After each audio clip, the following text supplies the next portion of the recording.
Ravi d'être là dans ce lieu. C'est toujours émouvant de se retrouver dans cet amphithéâtre. En plus, ça me rappelle des souvenirs personnels. Vous avez présenté les gens, mais j'ai quand même leur demandé de dire un petit mot sur ce qu'ils font. Ça sera une manière pour vous peut-être de les appréhender. Puis après, je leur demanderai comment ils ont traversé cette crise sanitaire, comment ils sentent un peu cette reprise. Peut-être commencer par vous, Alexandre Viros, on va dire. Donc, c'est le patron d'Adecco pour la France. Adecco, vous me disiez là tout de suite, c'est le leader mondial de l'intérim, de la formation. Évidemment, vous êtes au cœur du débat de cette table ronde. Merci, vous avez tout dit, Edwige. Donc, donc on passe. Voilà, en passant au suivant. Je dirige le groupe Adecco. Ce que je fais, je ne sais pas très bien, mais en tout cas, je le dirige. Et Adecco, juste pour donner un ordre d'idée, c'est 600 000 intérimaires placés à l'emploi chaque année en France. Donc, ça fait sans doute d'Adecco le premier employeur privé en France. Et effectivement, on est aux avant-postes pour observer, regarder, critiquer parfois ce qui se passe dans notre pays en matière d'emploi, de montée en compétences et de formation au sens large. Et puis, c'est vous qui allez introduire cette table ronde et peut-être poser les termes de ce débat qu'on va poursuivre avec d'autres dirigeants d'entreprise par ordre alphabétique. Je commence par Jean-Christophe Bujon, qui est président PDG de Smurfit Kappa France. Jean-Christophe, bonjour. Bonjour. Pour ceux qui ne connaissent pas, allez, il y en a quand même quelques-uns. Smurfit Kappa, ça fait quoi? Du carton à emballage? Ouais, Smurfit Kappa n'est pas aussi connu que d'autres. Et pourtant, nous sommes aussi leaders dans le monde de l'emballage, dans le monde et en France. Nous fabriquons du papier, nous le transformons en carton, employant à peu près 50 000 personnes dans le monde et 5 000 en France. Beaucoup d'usines, 400 usines dans le monde et une quarantaine en France. Frédéric Collet, le patron de Novartis, donc grand labo, c'est bien. Aussi, il faut le dire, vous êtes président du LEM. Le LEM, c'est toute l'entreprise de médicaments. Le Novartis, en 3 chiffres? Alors, Novartis en 3 chiffres. Novartis, on est suisse, ça, c'est pas un chiffre. On est présent dans le monde entier, c'est plus de 120 000 collaborateurs dans la santé, sur les aires thérapeutiques de l'oncologie, la cardio, le respiratoire, l'immunothérapie, etc. Et en France, on a une singularité, c'est que nous sommes sur toute la chaîne du médicament, depuis la recherche, le développement clinique, la fabrication, le manufacturing et bien entendu la mise au marché, et en particulier tout ce qui tourne autour du bon usage du médicament. Et vous n'étiez pas dans les vaccins, dans la course au vaccin Non, anti-Covid? on fabrique du vaccin, mais on n'est plus dans le vaccin. Oui, Nicolas Giraudet, vous êtes le patron de General Mills en France. Alors, General Mills, on ne connaît pas, pourtant c'est une très grosse entreprise agroalimentaire américaine, mais par contre, on connaît Yoplait, Géant Vert, Häagen-Dazs, c'est ça? Exact. J'aurais pu rajouter Old El Paso. Ce qui est intéressant, c'est que pour General Mills, boîte américaine, la France est le 2e pays du groupe. Donc c'est un groupe américain, mais francophone et francophile. On a 5 usines qui utilisent l'agriculture française et qui la transforment et qui l'exportent. Sur Häagen-Dazs, on l'exporte dans plus de 100 pays dans le monde et on a 2200 collaborateurs en France. Merci. Pour conclure, si j'ose dire au moins cette présentation, Michael Loco, bonjour Michael. Bonjour. Vous êtes président de Steelcase Europe du Sud et Afrique. En fait, vous êtes dans le service puisque vous faites des solutions innovantes pour des entreprises, notamment pour le tertiaire et notamment sur les questions de formation, hein, c'est ça? Alors nous, on aide les entreprises en fait à mettre en adéquation leurs espaces de travail avec leur stratégie d'entreprise, parce qu'on est persuadé que voilà, la manière dont les gens travaillent, l'aménagement aide à se comporter d'une manière différente et donc être de manière beaucoup Merci à tous, on se retrouve. Je propose, Alexandre Viros, que nous aidiez peut-être à rentrer dans cette table ronde, à dire comment vous ressentez cette question sur ces nouveaux talents, sachant que vous vous êtes confrontés et vous avez dû faire évoluer notamment votre métier, puisque vous faites beaucoup de formations maintenant. Expliquez-nous et après, on va débattre. Tout à fait. Juste pour poser un petit peu la situation et regarder le paradoxe auquel on fait face. La France, d'ailleurs, est pas en reste en matière de paradoxe et la question de l'emploi n'y échappe pas. Quelques chiffres ou quelques déclarations. Pôle emploi dit qu'ils n'ont jamais eu autant d'offres d'emploi publiées. Il y a 300 000 offres non pourvues et pour autant, il y a encore 6 millions de chômeurs dans notre pays. Donc ça souligne le paradoxe et les tensions qui sont propres à la France. On vient de traverser une pandémie d'ampleur inouïe. On l'a traversée et le pays, je pense, a pris un certain nombre d'initiatives qui ont stabilisé l'économie, c'est une bonne chose. Et en même temps, l'économie aujourd'hui est, presque cryogénisée. D'accord ? Et donc, comment est-ce qu'on fait pour réveiller l'économie ? Alors, il y a un premier aspect, puisqu'on est en France, et c'est légitime, c'est ce que peuvent faire les pouvoirs publics. Ce dont on a besoin, c'est que l'État nous permette de disposer d'un cadre clair, qui n'est pas toujours le fort ou la force de la France. Un cadre clair qui favorise l'acquisition de compétences pour des nouveaux métiers qui ont émergé, qui favorise aussi des transitions, des métiers qui disparaissent vers les métiers de demain. Ça, c'est pour nous réveiller. Il y a un aspect où il faut vitaminer l'économie. Je pense que ce que fait, sans polémiquer, la réforme de l'assurance chômage va certainement quand même dans ce sens-là, de réénergiser le système. Mais le système, il faut aussi le nourrir. Et ça, je pense que les 1,4 milliard dédiés à la formation vont aller dans le bon sens. Voilà ce qu'on pourrait attendre des pouvoirs publics. Puis après, il y a ce que nous, entreprises, devons faire. Et je crois que la crise 2020-21, ce n'est pas 2008. Ça interroge ce que les entreprises doivent faire et quelles responsabilités elles doivent prendre. Et là, je pense que nous, patrons d'entreprise, chefs d'entreprise, on a une responsabilité inédite à deux titres. Premièrement, parce qu'on verra que la question des compétences est cruciale, on ne peut pas constamment geindre en se disant il n'y a pas les compétences si on ne prend pas notre part, je dirais, de l'effort. Donc il va falloir non seulement former, prendre nos responsabilités, mais je dirais même dans notre approche, considérer la formation non pas comme un coût, comme on le fait trop souvent, mais comme un investissement. On l'a très bien fait quand il s'agit d'acquérir du capital technologique. Moi, j'ai dirigé des entreprises du web à plusieurs moments de ma vie. Le capital technologique, on sait en faire l'acquisition et le voir comme un investissement, mais le capital humain, on le voit encore trop souvent comme un coût. Les 10 années, 20 années, 30 années qui sont devant nous sont des années durant lesquelles il faut qu'on considère le capital humain comme une matière dans laquelle on investit et pas simplement comme un coût. J'insiste lourdement là-dessus parce qu'aujourd'hui, vous avez des schémas financiers qui font que si vous investissez ou si vous dépensez, vous le regardez comme une dépense fortement en formation, ça grève votre compte de résultats alors que c'est un investissement pour l'avenir. Ça, c'est la première chose.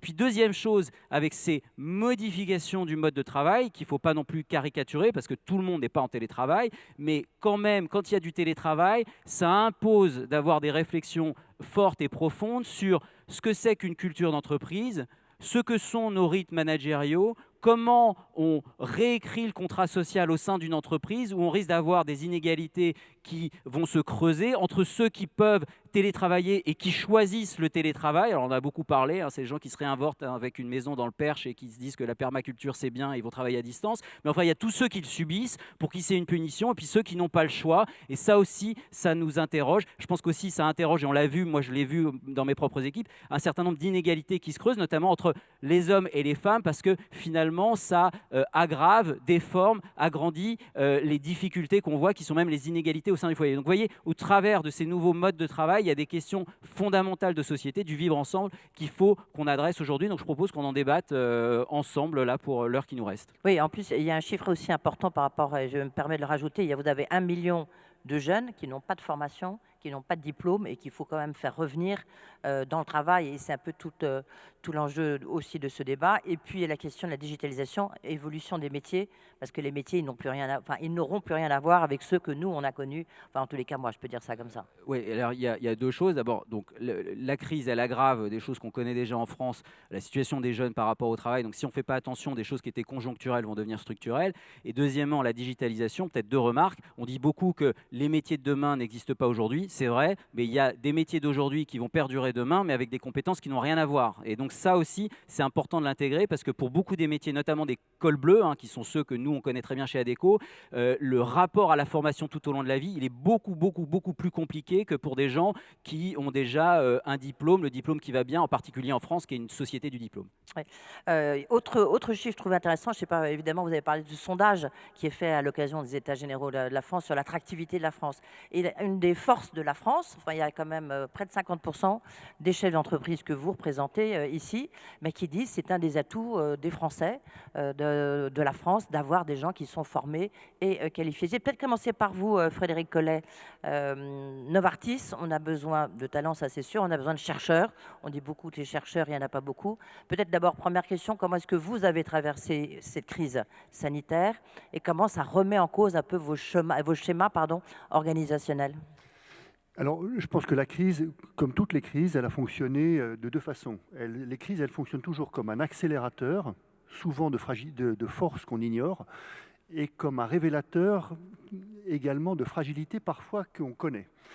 Dans notre cas, elle a vraiment fonctionné comme un accélérateur en révélant notre capacité à travailler dans tous les métiers. J'ai évoqué les métiers tout à l'heure, mais dans tous les métiers à distance. Ce n'est pas très facile de faire de la recherche à distance. La recherche clinique, le dossier est au pied du malade, donc c'est difficile de poursuivre ça.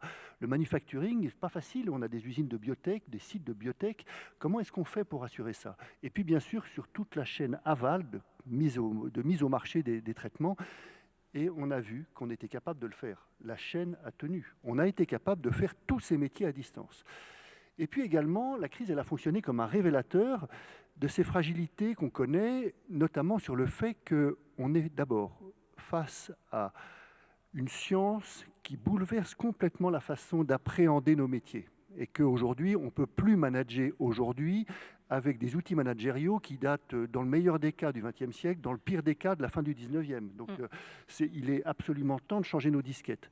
Parce que les attentes des jeunes, les attentes de nos collaborateurs ont changé et qu'on ne peut plus fonctionner de la même façon. Il y a en fait un gaspillage le long de la chaîne qui est terrible dans la façon dont on est capable d'utiliser ces énergies. Alors, pour être très simple et donner des exemples, on avait commencé à bosser là-dessus avant la crise, et la crise nous a permis d'accélérer encore sur un certain nombre d'initiatives. La première d'entre elles, c'est qu'on donne à nos collaborateurs la possibilité de travailler d'où ils veulent, comme ils veulent. C'est-à-dire qu'on dit, je vous donne un exemple, mon assistante habite Montpellier. La directrice de la com habite Bordeaux. Et j'ai un certain nombre d'exemples comme ça, en disant aux gens, l'important, c'est que tu puisses travailler de là où tu travailles le mieux, où tu te sens le mieux, où ça correspond le mieux à ton équilibre. Et donc, on fait confiance. Et typiquement, ce serait quand même très curieux. J'ai souvent la question de dire, oui, mais quand même, est-ce que ça peut vraiment marcher? Mais je trouve que de faire reposer un principe de management qui doit reposer sur la confiance en se disant on va priver peut-être 95% d'une entreprise d'un certain nombre d'outils modernes ou de façons de faire modernes, sous prétexte que peut-être qu'on a la trouille, que peut-être 4 ou 5% en abusent. La réalité, c'est que franchement, j'ai aucun cas de gens qui en abusent, mais que ça fonctionne. La deuxième chose, juste un autre point qui est important, c'est qu'on a cassé la bonne vieille règle qu'on connaît de l'entretien de fin d'année. Vous savez, où on se retrouve et on tend sa copie à son boss en se disant quelle note il va me donner à la fin de l'année. On a complètement cassé ça, c'est-à-dire que c'est un système d'entretien permanent tout au long de l'année. Et en fait, ça repose sur le fait qu'on a constaté qu'on ne faisait plus travailler d'enfants et que les gens ont horreur qu'on les considère de façon infantile Et donc, il faut revoir la façon dont, justement, on pilote ces entretiens, on pilote ces objectifs, et également de la même façon sur cette confiance qu'on peut avoir. Et donc, c'est un système qui est beaucoup plus collectif, qui se fait beaucoup plus en équipe. Et donc, on est passé d'un système qui était très unique à un système qui est beaucoup plus collectif et beaucoup plus responsabilisant sur les gens.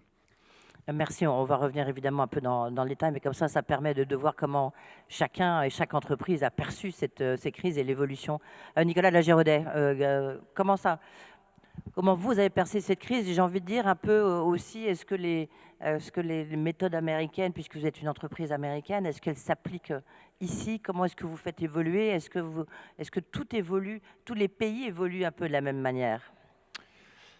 Quand il y a eu le paroxysme de la crise sanitaire, nous étions en deuxième ligne de front en tant que producteurs et distributeurs de produits de grande consommation alimentaire. Et on s'est dit qu'on a un rôle à tenir qui est que ça tienne, qu'on puisse produire, livrer nos clients, approvisionner les magasins. Et il y a eu un engagement exceptionnel des équipes. Je reprendrai un mot qui a été cité précédemment, et je pense que ce n'est pas un mot américain, ce n'est pas un mot français, c'est un mot universel, c'est confiance. On n'avait pas la possibilité d'avoir nos employés au siège. On avait nos employés à l'usine. Ils ont choisi d'y aller. On l'a pas imposé. On a fait le maximum pour les protéger. Et à ce moment-là, on a bâti toute notre stratégie sur la confiance. Et force est de reconnaître que pour des boîtes américaines dont le télétravail historiquement était plus développé, moi, j'avais l'expérience que j'avais fait ça en Asie, aux États-Unis, en France. C'était plus difficile, il y avait plus de résistance, et ces résistances ont volé en éclats parce qu'on n'avait pas le choix. Et aujourd'hui, nous, alors déjà, on a eu un business qui a été favorisé par le Covid, et ce n'est pas le cas de tout le monde, donc on avait beaucoup de chance, parce qu'effectivement, il peut se passer beaucoup de choses, mais on continue de manger et on continue de se nourrir à la maison, et ce qui a un effet positif dans notre business. Donc effectivement, quand votre business va bien, vos équipes vont bien, ça aide. Mais le deuxième point qui est peut-être plus intéressant et qui est indépendamment de la croissance de son business, c'est qu'on a dû réconcilier le je et le nous. Le je, en fonction de son caractère, en fonction de son job, en fonction de son appétence, en fonction de ce nombre d'enfants ou en fonction de sa maison secondaire ou pas, on avait beaucoup de variabilité entre qui voulait être où.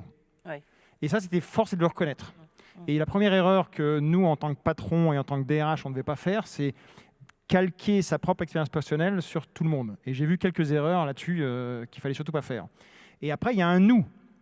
Et le nous, on travaille en équipe. Donc, il y a des boulots qui ne peuvent pas se faire sans travailler en équipe. Et donc, on a choisi à la fois la confiance et on a choisi ce que j'appellerais la décentralisation. Donc, on n'a pas fait une règle trop générale. On a fait des grands principes qui étaient mondiaux. Et après, au chef d'équipe, avec son équipe, qui est en général de 7, 8, 9, 10 personnes, de définir le modus operandi. Et ça voulait dire combien de jours par semaine au travail, combien de jours chez soi. Et cette décision, elle a été poussée au manager. Et in fine, si on essaye de faire une moyenne chez vous, Moyenne de combien sont en télétravail, combien de jours? Alors, ça a varié beaucoup en fonction de l'évolution de la crise sanitaire et on est descendu jusqu'à 20% de présence au bureau, voire à des moments zéro. Et aujourd'hui? Imposé. Et aujourd'hui, on vient de remonter la jauge à 75%. D'accord. Et est-ce que vous avez supprimé les entretiens de fin d'année? Alors, en fait, nos entretiens de fin d'année, ils se font tous les trimestres. Oui, bah, si vous les avez supprimés, ne tournez pas autour du pot. Donc en fait, on en a 4 par an et on n'en a plus un. Donc la réponse, c'est oui et non. C'est qu'on n'a plus d'entretien de fin d'année et on a un entretien plutôt continu. Mais on en reparlera de ça tout à l'heure. Oui, bien sûr. Et votre assistante, elle est où? Alors, mon assistante, elle est très heureuse d'être à Paris et je suis très heureuse qu'elle soit heureuse d'être à Paris. D'accord. Merci. Michael Locaux, chez vous, vous êtes une entreprise d'un secteur évidemment complètement différent. Comment ça se passe? Comment est-ce que vous avez traversé? Comment vous êtes sorti? Votre entreprise, votre management est sorti de cette crise? Alors, nous, bien entendu, à l'entrée de la crise, on est un groupe industriel, donc on a eu des fermetures d'usines. Et notre secteur, c'est l'espace de travail. Donc, quand tout le monde est à la maison, c'est pas bon pour vous. Voilà. Donc, mais en fait, ça a été, comme on le disait, un accélérateur formidable sur plein de sujets, et notamment sur la réflexion de qu'est-ce que l'espace de travail demain et le travail tout court. Avant, on parlait des modèles managériaux du 19e siècle, même la conception du travail est assez archaïque. On prend sa voiture, on va au travail, il y a le 8h, 17h ou 8h, 18h. Et voilà comment ça se passe. Quand on parle de la réunion, par exemple, on pense à la réunion derrière 4 murs avec une table au milieu. Or, aujourd'hui, on est en l'espace de quelques semaines, tous ces concepts-là ont volé complètement en éclats. Je suis sûr que parmi beaucoup d'entre vous, certains ont collaboré là pendant les dernières minutes avec des personnes de l'extérieur sur votre portable. Et ça se passe. Et le travail se fait, et se fait partout. Et donc là, le travail devient de plus en plus fluide. Donc il a fallu, pour nous, ça a été un accélérateur de réflexion sur les solutions autour du travail et la manière dont tous les collaborateurs devaient travailler. Et donc chez nous, ça se traduit par une notion de, alors je ne vais pas répéter ce qui a été dit, mais la confiance, c'est clé. Et même on a été jusqu'à dire, les gens, alors l'aspect sécuritaire était primordial, on a fait en sorte que tout le monde soit sûr, mais après on laisse le choix aux collaborateurs de venir, de ne pas venir, mais surtout, on essaye de ne pas imposer de règles. Parce qu'on se dit, si on parle de confiance, dire aux gens vous pouvez venir 2 jours, quelque part ça veut dire qu'on va contrôler est-ce que vous venez 2 jours ou pas. Ouais. Au final, si on a vraiment confiance en la performance du collaborateur, pourquoi lui imposer un nombre de jours? La question est, voilà, est-ce qu'il va faire son résultat? Est-ce qu'il va faire ce qu'il a à faire? Il y a un mot qui revient beaucoup, et notamment chez l'entreprise aussi que je reçois, c'est le mot confiance. Moi, j'ai juste une question, si je fais là encore un petit peu de provocation, ça veut dire qu'avant, vous n'aviez pas confiance dans vos salariés? C'est pas qu'on n'avait pas confiance, non, mais... Non, mais parce que là, le mot confiance revient beaucoup. Oui. Je me pose la question, Jean-Christophe Bujon, qu'est-ce que vous en pensez, vous? Et après, vous nous direz que ça change. Je pense que ça change. change. Et que vous regardez vos salariés différemment aujourd'hui. Et que le management dans nos entreprises évolue. Et cette crise a eu comme effet bénéfique, au démarrage, la confiance était forcée, puisque effectivement les gens étaient chez eux et on n'avait pas vraiment le choix. On a dû faire télétravailler une grande partie de nos effectifs. Et puis progressivement, cette confiance forcée est devenue une confiance acceptée. Et puis les deux parties se sont rendues compte que l'autonomie était bénéfique, que le micromanagement, ce n'était pas forcément très efficace. Et donc, ça nous fait vraiment avancer dans la bonne direction. Et pour l'épanouissement de tous, des salariés et de leurs chefs aussi, qui ne se sentent pas porter toutes les responsabilités à eux seuls, mais qui considèrent qu'effectivement, ça vaut le coup de partager les problèmes, de trouver ensemble des solutions et d'être de cette manière plus efficace. Est-ce qu'il y a eu Est-ce que chez vous, aujourd'hui, le télétravail, ça représente, parce que c'est difficile le télétravail quand on fait du carton, quand on est des industriels, c'est compliqué, c'est un peu comme Frédéric Collet, on ne peut pas inventer un médicament quand on est chez soi. Oui, en fait, en ce qui nous concerne, cette période de crise a connu, comme pour beaucoup d'entreprises, plusieurs séquences. Aujourd'hui, tout va bien, nos carnets de commandes débordent, donc la fin est heureuse. Mais le début a été très compliqué parce qu'effectivement, il fallait que nos usines continuent de travailler pour livrer nos clients. Sans carton, pas de livraison. Ça a été reconnu par le Premier ministre à l'Assemblée nationale, disant que le carton était une activité essentielle du pays, ce qui fut une très grande fierté pour nous tous, évidemment. Et donc, on a travaillé et au fil des semaines et des mois, s'est développée donc cette fameuse, je reprends le mot parce que c'est vraiment, je crois, de mon point de vue, un élément extrêmement fort de cette crise, c'est le mot confiance. La confiance d'abord en nous, notre capacité à surmonter cette crise inédite et à nous adapter très très très vite, à être très agile. Donc ça nous donne confiance pour surmonter d'autres obstacles. Et puis, on l'a dit à l'instant, la confiance entre les personnes, avec le management qui a su protéger les salariés pendant cette période. Et ce n'était pas facile, parce qu'on ne savait pas d'où le danger pouvait venir. Et donc les salariés se sont sentis protégés dans les entreprises. Et la confiance entre les télétravailleurs et leurs chefs. Et on a pu faire la mesure de cela, puisqu'on fait régulièrement des mesures d'engagement et de satisfaction. Et on a constaté qu'entre 2017 et 2021, il y a eu un bond de 30 points quant à l'engagement de nos salariés en France. Donc je pense que cette évolution est réelle. On en est, évidemment, l'affaire n'est pas faite et il faut s'appuyer dessus pour continuer, et en particulier faire évoluer nos pratiques managériales. Mais la route est bien tracée. Est-ce que vous diriez que ça vous a beaucoup changé en tant que dirigeant de votre entreprise, enfin la branche française bien sûr, est-ce que ça vous a beaucoup changé? Est-ce que ça a beaucoup changé au niveau aussi mondial, prise de décision? Est-ce que ça vous donne plus d'autonomie? Est-ce que les décisions elles sont au niveau mondial? Est-ce que ça change votre organisation? Ça a évidemment fait évoluer les choses. Il y a un élément très important qui est porté par notre groupe et que nous portions déjà en France, c'est le bien-être au travail, le well-being. Mais en même temps, il faut bien, comme Et vous qui était un sujet qui était sous-jacent, on considérait que c'était important, mais maintenant, donc, on s'assure qu'effectivement, chaque personne a sa place, a les conditions de s'épanouir dans sa fonction. Et c'est véritablement quelque chose qui est ancré dans la politique générale de l'entreprise, plus qu'avant. Est-ce que vous avez changé, pardonnez-moi cette question que je poserai aux autres, hein, mais est-ce que vous avez changé votre management, le ou la DRH, ou est-ce que, parce qu'il faut changer les mentalités, on le voit bien, moi je vous écoute, c'est assez Il faudrait nouveau demander à par mon rapport assistante qui est devant ici. Hum. Et c'est vrai qu'à titre personnel, cette fameuse confiance donnée à des personnes qui sont à distance n'est pas naturelle. Oui, surtout pour les Français. Et donc, personnellement, j'ai dû un peu forcer ma nature, mais je me suis rendu compte, comme tous les managers, que finalement, ça fonctionne. Ouais. Ça fonctionne et que ça permet évidemment un meilleur équilibre entre la vie personnelle et la vie professionnelle. Et que finalement, il faut trouver le bon dosage. Ça a été dit juste avant par vous. C'est qu'effectivement, ça va dépendre des personnes, ça va dépendre des conditions de vie à la maison, du risque d'isolement, au contraire du risque de promiscuité. On s'en est rendu compte, toutes nos usines étaient restées ouvertes et les gens revenaient. Et donc il faut adapter les choses. Nicolas Lagiraudet, chez Greenmill, est-ce que les décisions, elles sont... Est-ce que maintenant, il y a une nouvelle organisation au niveau mondial, ou c'est vous qui choisissez votre organisation au niveau français? Qu'est-ce que vous pérennisez par rapport à ce que vous nous disiez tout à l'heure? Qu'est-ce qui va rester dans le fonctionnement de Greenmill et Greenmill France? General Mills. Oui, pardon, excusez-moi. Oui. On parle tellement de verre que du coup, c'est le géant vert qui m'a perturbé. Deux remarques. Pardon. Je pense que la conséquence très positive de cette confiance qui était peut-être au départ voulue plus ou moins, mais qui est aujourd'hui actée, c'est l'agilité. Parce que derrière, on décentralise la décision plus près. Et donc aujourd'hui, on est dans un monde darwiniste où c'est pas le plus gros, mais c'est le plus rapide, c'est le plus agile. Alors si en plus vous êtes gros, vous allez pouvoir avoir plus d'impact, mais je dirais ça vient en numéro 2. Donc aujourd'hui, nous, on a appris de cette crise, on a appris de ce système de management où beaucoup de décisions ont été prises dans des filiales avant elles étaient prises au niveau des sièges européens ou des sièges mondiaux. Quand vous étiez en crise, il y a une phrase qu'on a beaucoup utilisée dans mon groupe, c'est « ask for forgiveness, not for permission ».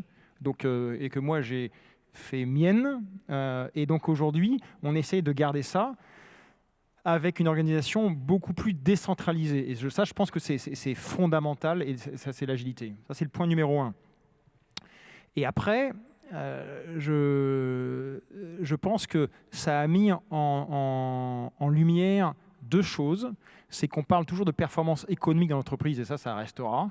La table ronde précédente parlait aussi on doit faire ça dans un contexte beaucoup plus large, et je vais dire un mot, RSE, voilà, on est tous là. Et je pense qu'il y a une troisième axe, un troisième trépied qui est fondamental, parce qu'on peut faire les deux premiers, mais je pense qu'on peut avoir une boîte qui va péricliter si on ne fait pas le troisième, qui est la culture d'entreprise. Et aujourd'hui, moi, j'ai été très marqué par... On y reviendra parce que c'est un point très important. Alors, voilà, donc juste évoquer ce thème-là, parce qu'effectivement, ce qu'on a appris aujourd'hui, je pense qu'il y aura un avant et vraiment un après, et on ne pourra pas revenir en arrière. Et pour moi, c'est une bonne nouvelle. Michael Lecaux, vous, rapidement, qu'est-ce que vous allez conserver? Alors déjà, notre culture d'entreprise, et justement l'attention qu'on porte à notre culture d'entreprise, parce que c'est un élément fort. Et je pense que les entreprises qui sont sorties et qui s'en sortent aujourd'hui et qui s'en sortiront à l'avenir, ce seront celles qui auront une culture forte et affirmée. Aujourd'hui, l'idée, c'est pas d'avoir... Pardonnez-moi, c'était plus maintenant sur le modèle organisationnel, modèle décisionnel. On reviendra sur la culture d'entreprise ensuite, parce que vous avez raison, c'est un point très très important. Et comment on fait pour que le jeu soit à nous? Donc on voit bien qu'il y a quand même beaucoup d'interrogations. Mais juste sur je ne sais pas, au niveau décisionnel dans votre entreprise, est-ce qu'en France, vous avez toutes les marges de manœuvre? Voilà, qu'est-ce qui a été choisi comme nouvelle organisation, si nouvelle organisation il y a? Alors, il n'y a pas de nouvelle organisation. On fonctionne sur la confiance avec un modèle décentralisé. Donc la décision est poussée au sein des équipes. Donc là-dessus, il y a toute une autonomie. Après, on est quand même un peu contraint, il faut le dire, par le droit du travail français. Et couvrant plusieurs régions, il y a aussi une certaine limitation. Voilà.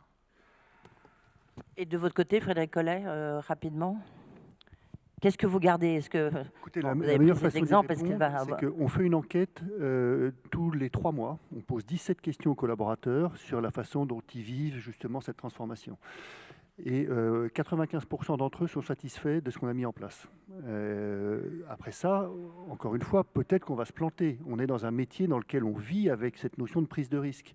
Donc peut-être qu'on va se planter, qu'il faudra qu'on ajuste, peut-être qu'il faudra qu'on revienne. Mais je pense qu'en faisant ça, on répondait à 2 questions qu'on se pose qui sont essentielles. C'est de se dire comment est-ce qu'on attire les bonnes personnes ?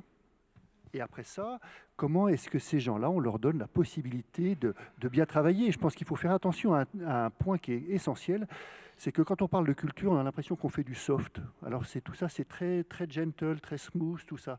Mais la culture et la performance, ça va ensemble. La culture, elle est là pour permettre aux gens de travailler de la meilleure façon qu'ils soient, pour être performants, pour que leur équipe, leur entreprise soit performante. Mais il ne faut pas dissocier culture et performance. On a l'impression qu'on fait du soft, alors d'un seul coup, tout ça, on emballe des choses joliment. Mais non, les deux sont intimement liés, c'est important. Jean-Christophe Bujon? Oui, je voulais juste revenir sur un point à propos du télétravail. Il y a un point, vous l'avez souligné dans votre question, les entreprises industrielles ont une activité qui ne peut pas bouger par définition. Hein. Et en ce qui nous concerne, les 3/4 des salariés sont des salariés postés sur machine, des ouvriers, et pour lesquels le télétravail est quand même considéré comme un peu des vacances. À tort. Mais c'est le sentiment général qui peut exister. Donc, dans nos entreprises, évidemment, on va faire évoluer les choses. Chez nous, c'était 2 jours de télétravail par mois, ça sera probablement 2 jours de télétravail par semaine. Mais il faut qu'on soit prudent de maintenir les équilibres de traitement. Il y a un point dont on n'a pas encore parlé, mais je crois que c'est important pour vous, Jean-Christophe Bujon, c'est il y a le télétravail et puis il y a aussi l'accélération de la digitalisation. Quand on dit qu'on a gagné, en France, on a gagné 4 ans, 5 ans, ou 3 ans, c'est sûr qu'il y a une accélération très forte au sein des entreprises. Donc là aussi, ça peut recréer des distances et en même temps, c'est une chance pour l'organisation. Digitalisation, dématérialisation, Ouais. c'est vrai qu'on a gagné un temps fou pendant cette période. Il n'y a plus de papier, il n'y a plus de parapheurs qui circulent. Chacun maintenant est équipé d'un ordinateur nomade. Nos tuyaux de data ont grossi considérablement. Ça ne reviendra pas en arrière. On parlait dans le panel précédent à propos des avions que probablement ils seront un peu moins pleins. C'est vrai qu'en ce qui nous concerne, notre budget 2022, c'est 50% des dépenses de voyage, d'hébergement, de déplacement, des montants de 2019. Donc on entérine le fait que nous aurons une vie différente et plus digitale, effectivement. Oui, ça, la digitalisation dans les hautes chances d'échelle d'entreprise, ça a forcément modifié aussi vos comportements. Je ne sais pas qui veut répondre à cette question, Nicolas Lagiraudet ou non? Peut-être que ça a modifié nos comportements, vous dire, je n'ai pas compris votre question. Sur la digitalisation des entreprises, ça a beaucoup modifié ce que vient de dire à l'instant Jean-Christophe Bujon. C'est-à-dire que maintenant, il n'y a plus forcément un comité exécutif tous les lundis matins, il n'y a pas forcément des réunions tout le temps. C'est un aspect différent. Mais d'un autre côté, si vous voulez, juste pour rebondir sur tout ce qui a été dit, je pense que on est passé d'entreprise de contrôle à d'entreprise de confiance, mais ça va un peu dans les deux sens. C'est-à-dire qu'il faut aussi que les salariés fassent confiance à leur management, et on court aujourd'hui le risque de se retrouver, surtout sur des fonctions sièges, parce que sur les fonctions de production, elles ne peuvent pas télétravailler, il faut le souligner, mais sur des fonctions sièges, parfois on court le risque d'avoir en fait un groupe de freelance et pas une équipe. Donc la question qui se pose pour nous, les patrons, c'est comment est-ce qu'on garde un esprit d'équipe. Et je trouve que là où il y a une inflexion, parce que derrière il y a la version, je dirais, positive et rose de tout ce qu'on voit, puis il y a aussi les dangers qu'on court, et que ce soit d'ailleurs sur l'espace de travail qui est de moins en moins un espace où on travaille, donc on y fait d'autres choses, que ce soit aussi dans nos rythmes managériaux, où je trouve que ce que j'ai pu observer, c'est que ça met beaucoup de pression en fait sur les managers. C'est-à-dire que souvent on disait avant, les managers prennent leur énergie des équipes parce qu'on va sur le floor et puis il se passe des trucs et on croise des gens et c'est sympa, et il y a tous ces interstices qui font que c'est la vie de l'entreprise. Mais aujourd'hui, si vous êtes sur Teams ou Zoom, c'est le manager qui porte l'énergie, parce que sinon il se retrouve qu'avec des gens qui parfois d'ailleurs ont éteint leur caméra, éteint le son, et on ne sait même plus à qui on parle. Donc ça, c'est quand même la réalité des entreprises, et à la fin vous avez un vrai problème de ce que c'est que la vie dans une entreprise.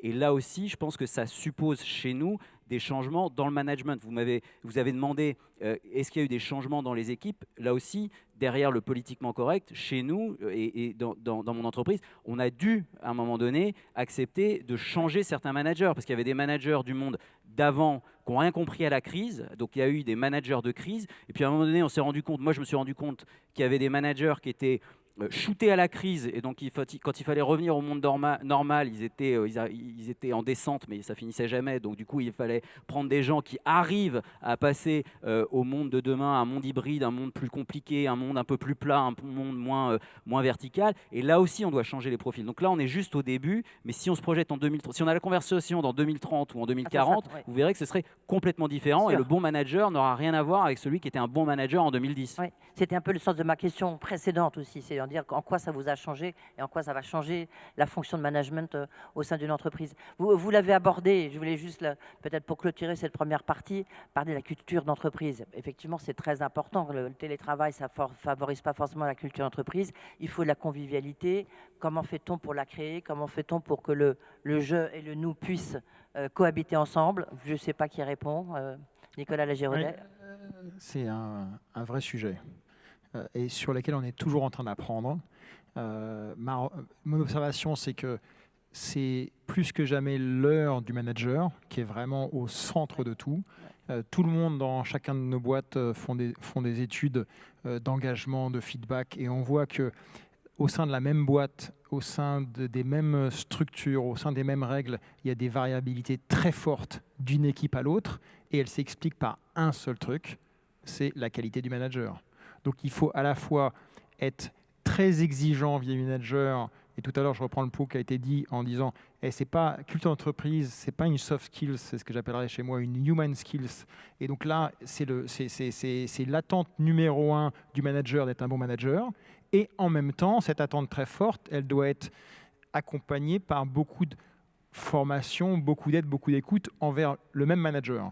Et je vais vous donner un exemple d'une idée qui a marché chez nous et que j'ai fait mienne, mais qui m'a été soufflée par d'autres. Donc, on partage des bonnes pratiques, donc ça m'a servi et je vous la partage. C'est qu'à un moment, dans le rôle du manager, le rôle du patron d'entreprise, c'est de réconcilier des injonctions qui semblent au départ inconciliables. Et on a tous en tête plein de choses qui nous viennent. Sur le rôle du manager, c'était à la période où on était éloignés les uns des autres, comment être proche de ses équipes. D'accord ? C'est pas évident. Éloigné physiquement, mais proche, je dirais, mentalement, émotionnellement. Et on a mis en place un truc, et certains dans la salle peuvent témoigner parce qu'ils vont savoir de quoi je parle, c'est que pas pour la ligne directe où on a un cycle classique de réunion avec ses équipes, virtuelles, pas virtuelles, mais pour la ligne d'après, donc les N-2, d'accord ? On a pris un outil qu'on n'utilise pas souvent, qui est un téléphone. Donc pas de vidéo, juste un téléphone. Ça, c'est une bonne idée. Un téléphone, mais on pourrait prendre presque un téléphone Nokia sans citer de marque, d'accord ? Donc pas d'un smartphone. Et là, on marche. Donc déjà, et ça dure un quart d'heure. Donc moi, en l'occurrence, mes N-2, il y en a 50. Et je n'avais pas l'habitude, avant Covid, de leur parler fréquemment. Et j'ai mis cette habitude en place. Déjà, j'ai pu faire mes 10 000 pas par jour parce que c'était facile. Et 2, l'agenda, il n'y en avait pas. C'était juste, t'as un quart d'heure avec Nicolas, d'accord ? Et chacun me racontait ce qu'il voulait me raconter. Et suite à ça, j'ai témoigné de ça avec mon équipe de direction qui m'ont dit si Nicolas le fait, pourquoi on ne le ferait pas ? Et c'est descendu au N-3, au N-4 ou au N-5. Long story short, quand on a mesuré sur le critère de nos équipes en disant est-ce que vous êtes plus proche ou pas de vos managers avant, on a eu un jump dans le feedback. Donc quelque part, il y a des choses où on peut se réinventer et on peut être loin et proche à la fois. Jean-Christophe Bujon, vous voulez ajouter quelque chose? Et après, Michael Legault. Oui, je rebondis sur ce que dit Nicolas, c'est qu'effectivement, on peut quand même imaginer que les cadres d'un certain niveau ont bien compris cette notion d'énergie à générer, d'esprit d'équipe à développer, de discussion pour arriver à une solution. Le problème, il ne se situe pas vraiment là, il se situe au plus bas de nos organisations, et en particulier au niveau des chefs d'équipe, au niveau des responsables de département, qui ont été des personnes qui souvent ont été promues parce qu'elles étaient peut-être un peu plus compétentes que les autres, mais auxquelles on n'a pas forcément donné les clés. On leur a dit, tu seras chef, et puis c'est toi qui portes la responsabilité. Et puis, on n'aura pas forcément ouvert les yeux sur le fait qu'effectivement, il fallait avoir cette attitude différente. Et ça, c'est un travail de fond qui est à réaliser.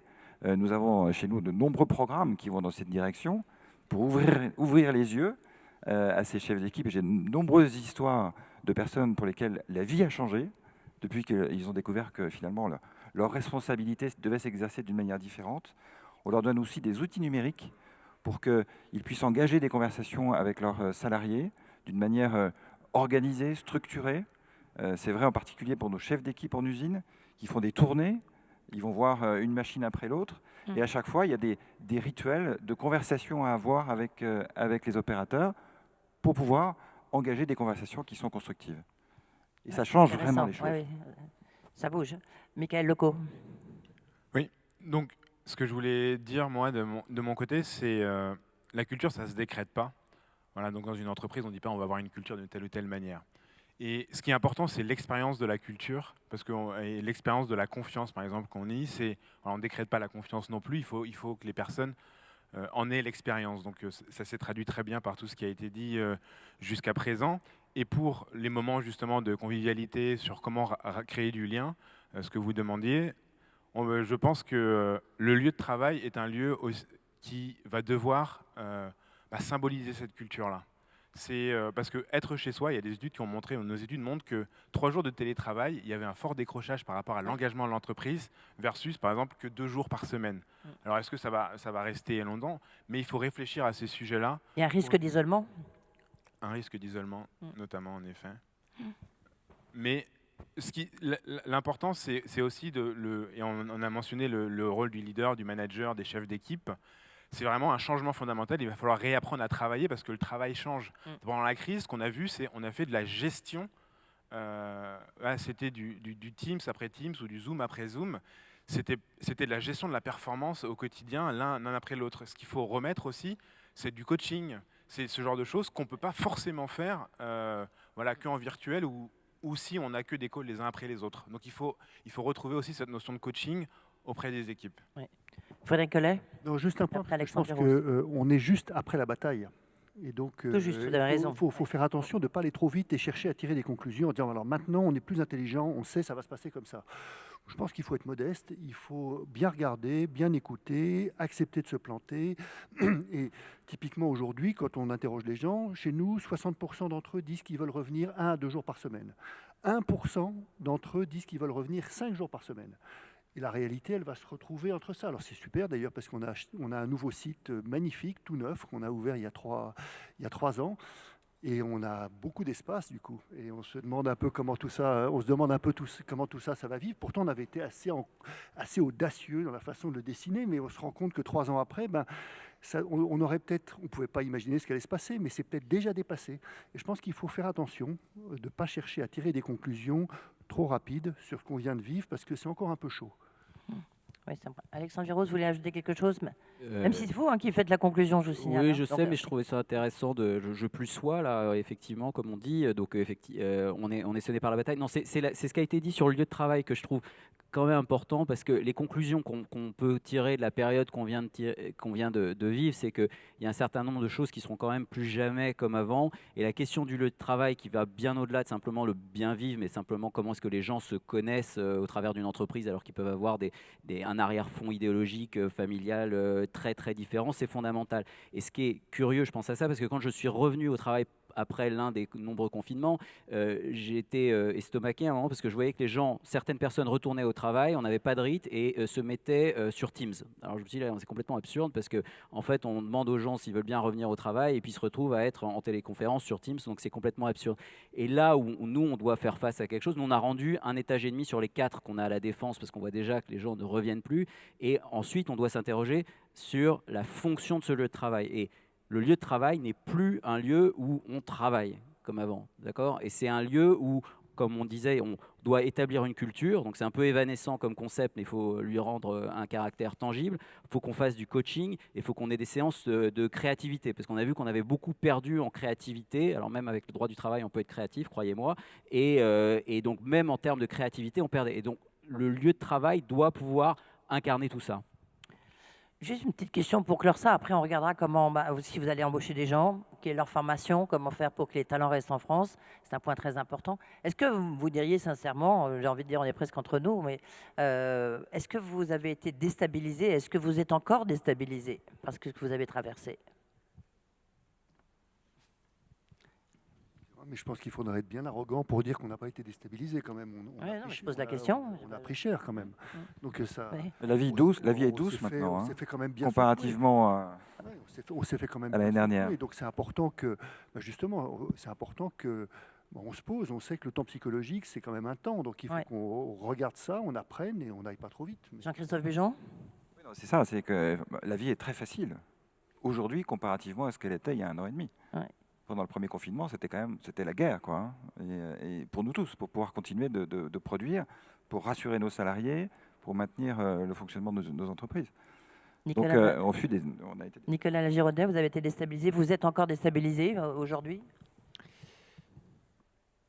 Déstabilise, je ne sais pas comment l'interpréter complètement. On a été chahuté, on a... Non, mais vous, en tant que dirigeant. Ouais, moi, oui, bien sûr, oui. Bah, en fait, moi, j'avais un grand sentiment de est-ce que je vais être à la hauteur? Oui, Et on se pose cette comprends. question-là tout le temps. Mais là, c'était un moment paroxysmique en disant est-ce que je vais réussir à convaincre mes gens d'aller à l'usine? Moi, j'ai des vendeurs qui visitent les magasins, les Carrefour, les Monoprix, les Auchan, et on ne pouvait pas leur imposer. Donc, à un moment, ils ont fait un sondage et je ne savais pas s'ils allaient dire oui ou non. Et à ce moment-là, s'ils disaient oui, je les respectais leur choix. Mais s'ils disaient non, ça avait un impact sur mon business. Donc, j'ai eu forcément des moments de solitude, mais j'avais une équipe autour de moi qui m'a bien conseillé. Michael Leco. On apprend tous les jours et on continue à apprendre, on se prépare pour la suite, hein. D'accord, ok. Alexandre Viros, vous avez été déstabilisé? Vous êtes déstabilisé? Bon, comme tout le monde a été déstabilisé, puis si on n'avait pas été inquiet pendant cette période, c'est qu'on n'aurait pas été lucide. Donc c'est un signe Et de bonne aujourd'hui? santé. Non, aujourd'hui, enfin, on n'est pas inquiet, mais on est quand même. Il faut apprendre à godiller dans ces moments-là. Quand même. D'accord, vous êtes devenu le roi de la godille. Mais on est encore quand Christophe. même, on Et n'est pas après, on parlera de sorti, formation, sorti d'affaires. Oui. Et donc les questions de culture, de convivialité sont des questions qui sont très importantes parce qu'aujourd'hui, nos salariés sont tous masqués. Ils n'ont pas le droit de prendre des repas dans les réfectoires les uns à côté des autres, donc ils sont tous seuls sur une table. Et quand on on les interroge sur leur bien-être au travail, aujourd'hui, le sujet qui revient, c'est on veut retrouver des moments de partage, de dépôt, des départs à la retraite, des journées portes ouvertes, etc. On va organiser chez nous un centenaire d'usines vendredi. C'est la première fois qu'on réorganise un événement de ce type-là, avec des centaines de personnes qui vont venir, avec la préfecture. Parce qu'un des problèmes que nous avons, c'est que le pass sanitaire, ce n'est pas pour nous. Donc on est obligé de respecter toutes les règles sanitaires, et ce qui pose quand même problème pour la convivialité. Et là, en l'occurrence, la préfecture nous impose, et c'est une bonne nouvelle, de demander le pass sanitaire à chacun. Donc on creuse les choses pour trouver de nouveaux rituels. Alors, dernière partie de cette table ronde, c'est évidemment, on va parler de pénurie de main-d'œuvre. Qu'est-ce qu'il faut faire? Comment peut-on essayer de trouver des gens, sachant que justement, il y a encore un chômage à 8%. Comment faire? Je ne sais pas si vous avez vu cette enquête de Future Work qui a été faite auprès de 30 000 recruteurs d'entreprises. C'est une enquête mondiale qui montre que 81% des entreprises comme les vôtres, donc internationales, ont envie d'embaucher. Question simple d'abord, est-ce que c'est le cas chez vous? Chez les uns, c'est les autres. Je ne sais pas qui répond. Frédéric Collet. Le secteur de la santé, des entreprises de santé, du médicament, c'est 11 000 nouveaux emplois, 11 000 embauches par an. C'est 150 métiers différents. Et ce sont des métiers qui évoluent complètement par rapport à ce qu'on avait l'habitude de voir et ce que j'appelle les blouses blanches. Les gens ont quelquefois l'impression que notre métier, c'est des blouses blanches, c'est pas vrai. Et pour autant, on a du mal.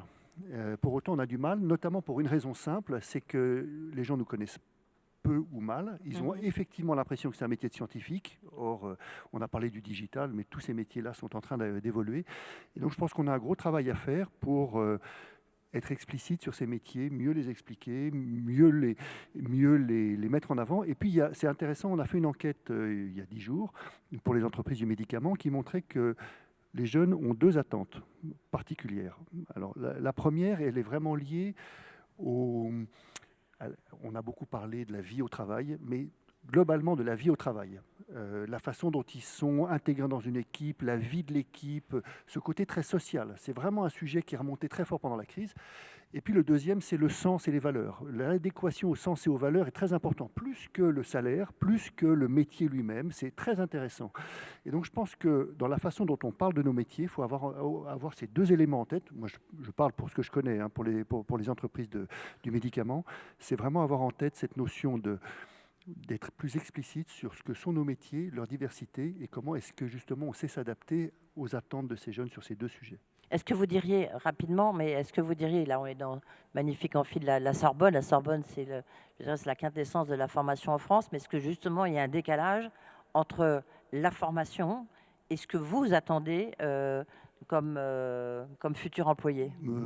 Pas vraiment. Non. Pas vraiment. Je pense qu'on a les compétences dont on a besoin en France. Vous les avez? Et puis sinon, on forme. Je vous donne 2 exemples.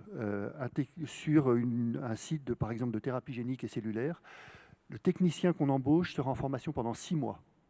Donc on s'est formé.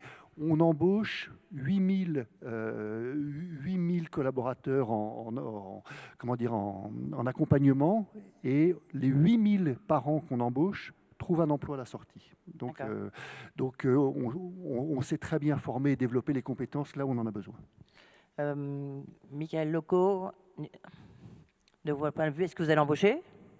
Alors oui, on a des postes ouverts, mais voilà, comme mon confrère le disait, il y a des difficultés sur le marché de l'emploi, et ces questions de sens et d'appartenance et de contribution à l'entreprise. En fait, la question qui revient souvent, c'est on est une entreprise mondiale, donc plus de 10 000 collaborateurs, et la question c'est, moi, qu'est-ce que je vais apporter, quelles sont vos valeurs, et est-ce que ce que je vais faire aura vraiment du sens?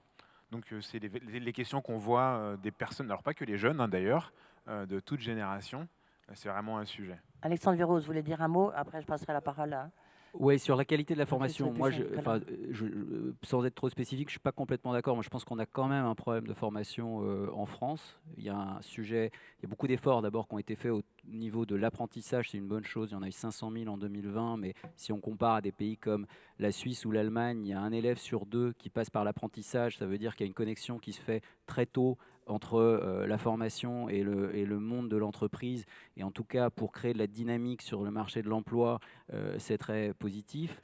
Il y a un deuxième point qui est quand même celui de la formation continue. Ça, c'est des choses sur lesquelles il y a des choses, la formation professionnelle. L'État a fait beaucoup d'efforts, mais je pense que là aussi, on peut aller plus loin. Alors, c'est bien parce que les entreprises en ce moment sont très dynamiques, créent leur propre CFA, créent, ou en tout cas, il faut doper ce qu'on appelle la VAE, la validation des acquis de l'expérience. C'est autant de choses, mais la réalité, c'est que pour le moment, on n'a pas assez de gens qui sont formés. Et puis, les dispositifs de reconversion, on en parle en France, mais c'est pas aussi assez puissant. Il y avait le dispositif transition collective, c'était faire passer d'un secteur A en baisse à un secteur B qui est en hausse.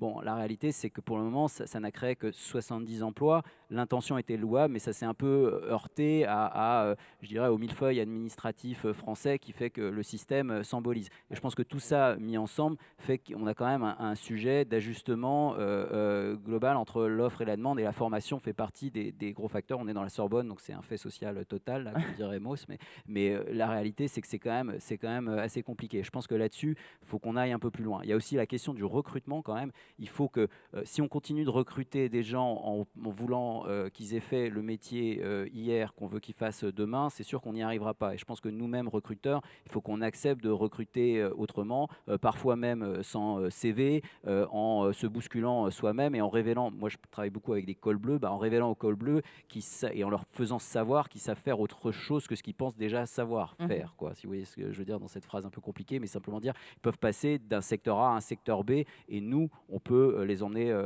vers ça autour de ce qu'on appelle les soft skills et autres. Nicolas Lagiraudet, Jean-Christophe Bujon. Nicolas Lagiraudet. Nous, structurellement, Vous embauchez? on embauche parce que notre business est en croissance et ça aide pour embaucher. On n'a pas de problème de recrutement. En fait, il y a 2 enjeux, un qui est le nôtre et un, je pense, qui est plus collectif. Le nôtre, c'est plus la rétention.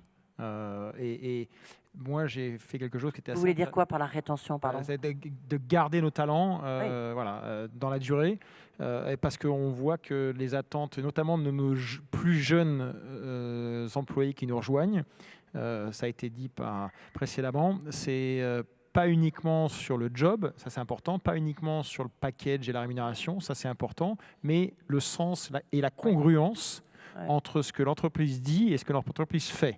Et ça passe par est-ce que sur votre table pendant votre entretien de recrutement, quand vous servez un peu d'eau à votre candidat, quel est le contenant? Est-ce que c'est une bouteille en verre ou une bouteille en plastique? C'est congruent de voir ça après la précédente table ronde? C'est les questions auxquelles moi j'ai été confronté et qui nous font bouger. Donc en fait, sur tous ces sujets-là, on met pas mal de sang neuf parce que ça nous fait quand même bien bouger. Première chose. Et la deuxième chose, c'est Comment s'assurer, je pense, que nous, entreprises, on fasse un pas vers l'école. Et je pense que l'école doit faire un pas vers nous avec la formation, C'est ce l'apprentissage. qu'essaye de faire un peu le Et- gouvernement avec un plan de formation. Oui. Mais je pense Entreprise, qu'on a des école. interlocuteurs qui sont très ouverts et un ministre qui est très au fait de ce sujet-là. Et je pense que nous, on a un rôle encore plus proactif pour faire un pas de ce côté-là. Ouais. Jean-Christophe Bujon, chez vous, je vous Euh, vois oui, dubitatif ou en tous Non, les non, cas pas du très, tout. très à l'écoute. J'écoute avec attention mes amis et je partage rétention, développement, parcours de carrière, valeur de l'entreprise. C'est des choses qui comptent évidemment pour les gens qui sont dans l'entreprise. Et puis, il y a un effet de propagation de l'information qui touche les candidats et qui améliore la marque employeur. Donc, c'est extrêmement important pour le fonctionnement de nos entreprises. Pour ce qui est du recrutement, en ce qui nous concerne, on a repris le rythme, c'est-à-dire qu'on va recruter 300 personnes cette année comme avant. Moitié ouvriers, moitié employés cadres pour le développement de l'entreprise, pour des remplacements. Et c'est vrai qu'on s'appuie de plus en plus et avec succès sur l'alternance, sur l'apprentissage. Donc ça permet d'accompagner des jeunes qui ne sont pas encore en âge de rentrer dans l'entreprise, mais ça leur permet de découvrir ce que c'est, démythifier, et puis ça nous permet de les connaître, et puis d'aboutir à des embauches qui sont réussies. Et en fait, on n'a pas de problème de recrutement, on trouve des gens formidables. Les 300 sont tous géniaux. Ouais. Et ça va continuer comme ça. Toute dernière question pour rebondir. Après, Alexandre Virot, je vous laisserai la parole pour conclure. Qu'est-ce que vous attendez des pouvoirs publics? Est-ce que les pouvoirs publics sont assez clés justement dans cette formation des talents? Est-ce que pour vous, je sais pas, c'est quelque chose qui est important, essentiel pour pouvoir recruter plus? Qui répond à cette question? Je m'y risque. En fait, Alors, vous faites non, la mais juste- conclusion. Alors, je dis rien, mais Comme ça, vous le direz, non, dans, je le dirai vous en le direz dans un conclusion. instant. Voilà. Je sais pas. Vous attendez quelque chose, Mickaël? Oui, une chose, c'est dans le sens et dans le sentiment d'appartenance, ce qui va être demandé, c'est de plus en plus de flexibilité sur la manière de travailler, sur ce que l'entreprise fait. Et si on veut être vraiment flexible, et je reviens sur ce que je disais un peu auparavant, Oui, c'est pour je ça. pense que la manière dont on travaille et le code du travail en France n'est pas assez flexible ou n'est pas assez ouvert pour permettre, et en tout cas un peu trop rigide sur certains aspects, pour permettre cette fluidité. Donc il y a une vraie réflexion à faire et à avoir sur ce sujet-là, si on veut permettre aux entreprises de pouvoir fonctionner dans un univers le travail devient de plus en plus fluide. On parle de télétravail, mais en fait c'est De juste le travail flex office aussi. Oui. qui se déplace et qui est partout. Ouais. Donc il faut, voilà, c'est une des choses clés pour moi. Nicolas de la Giraudet. Mythe ou réalité, vu des US, vu de loin de la France, le code du travail français fait peur. Et donc la demande que je ferais, c'est qu'on manie l'arsenal législatif avec beaucoup de précautions et qu'on donne beaucoup de constance et du temps au temps. Frédéric Collet. Moi, ce que j'observe, c'est que, par rapport à ce que dit Nicolas, des changements aussi importants que ceux que j'ai pu décrire, qu'on a fait dans les 18 derniers mois, ils ont été faits de la même façon, permis de la même façon en France et dans tous les autres pays du monde. Donc la France n'est pas distinguée en disant ici c'est impossible, attention, danger. On a réussi à le faire, on l'a fait dans les mêmes temps, de la même façon. Moi, ce que j'attends des pouvoirs publics, c'est que justement, là j'ai l'impression qu'on est un peu en avance du jeu, mais qu'ils écoutent de la même façon qu'on le fait, ce que cette crise nous a appris, et ce que sont les attentes des collaborateurs, des salariés, et je pense qu'il faut qu'ils écoutent en même temps que nous pour se dire, pas simplement sur un plan strictement réglementaire, mais voilà comment on peut faire évoluer le droit du travail pour le rendre plus flexible, plus adapté et plus proche, pas simplement des attentes des entreprises, mais des gens qui travaillent. Jean-Christophe Bujon. Le monde éducatif évolue et on parlait à l'instant de l'apprentissage qui est une très belle évolution. Moi, je voudrais quand même formuler un vœu qui est sans doute un peu pieux, qui est que je crois que ça serait bien qu'on parle des entreprises aux enfants, qu'on leur explique comment fonctionne l'économie de marché, que le capitalisme, ce n'est pas forcément un gros mot, et qu'en entreprise, chacun peut s'épanouir. Ouais. Ça évolue, notamment à l'école. On apprend l'entreprise un peu autrement. Enfin, déjà, on prononce le mot entreprise. C'est plus forcément un krach boursier qui a conduit à la crise de 29. Ça évolue quand même un tout petit peu, on peut dire. On peut le dire ici, notamment. Merci Jean. C'est à vous maintenant, Alexandre Viros. Ne- Qu'est-ce que vous avez retenu, les mots-clés peut-être de cette Alors, table ce ronde? qu'on peut juste attendre des pouvoirs publics, je pense, c'est plus de flexibilité et une simplification de l'administration du droit de travail, parce que c'est pas tout à fait la même chose, mais parfois c'est très compliqué de s'en sortir. Et imaginez d'ailleurs le salarié ou la personne qui recherche de l'emploi qui doit parfois avoir face à elle plein d'administrations. Donc je pense qu'une forte simplification, ça nous aiderait.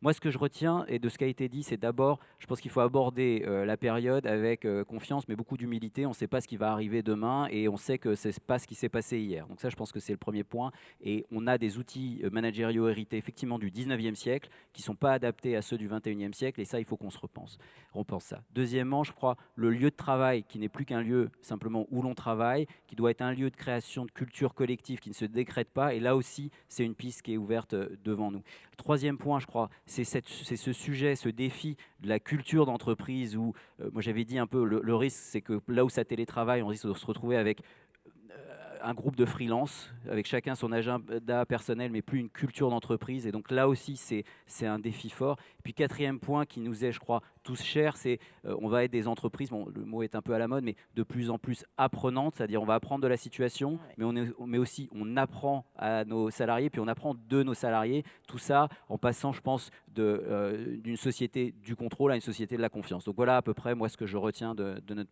matinée. Merci beaucoup. Il y a un point qu'on n'a pas abordé, mais je paraît forcément assez important, c'est peut-être la féminisation des dirigeants. Ça, c'est quelque chose qu'il faut peut-être, sur lequel...